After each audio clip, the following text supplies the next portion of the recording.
To a sewage spill in Fort Lauderdale, part of the New River affected by this, prompting a warning to be issued. The Florida Department of Environmental Protection says part of the river is now polluted. And people nearby are being told to stay away. Local 10 News reporter Derek Shore, he's live in Fort Lauderdale with an update tonight. Derek. Well, we are here in the neighborhood where this break took place, and neighbors in this area say it's really been one too many. They've had a lot over the past year or so, they say. They've all gotten notices like this from the city letting them know about this recent break, but I can tell you they probably already knew because of the smell out here. Take a look. You can see crews working at this hour as neighbors here try to clean up.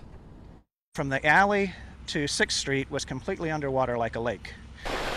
A beautiful Saturday morning turns into anything but for dozens of Fort Lauderdale residents as a sewage main break causes their neighborhood to flood. I looked out the window and I knew this was not storm water, this was sewage water, and of course the smell was unbelievable. The odor incredible as neighbors literally are forced to walk in sewage here near Southwest 7th Avenue and 7th Street. This is the minimum third time in a block and a half.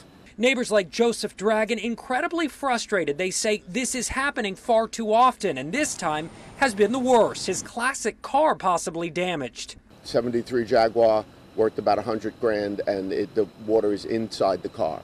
While people living in this area try to cope, the untreated water also possibly hitting the nearby connection of the New and Tarpon rivers. City officials warning people in the general area of Cooley's Landing Marina not to come in contact with the water until further testing can be done. This guy had no idea. There should be a something here, at least when you pay for parking, to tell you there's a water advisory at least. By late this afternoon, most of the water had been vacuumed up by crews hard at work, but there is still work to be done. And questions. What do we do with this residual sludge? Do we shovel it up and put it somewhere?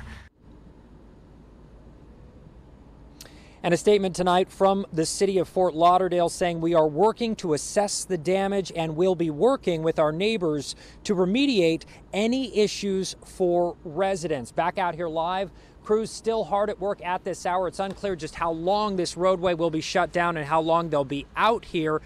Then the city does say they have a plan to at least disinfect the streets and the sidewalks, but it's not exactly clear if yards and private property will get that same treatment. We're live in Fort Lauderdale. Derek Shore, Local 10 News.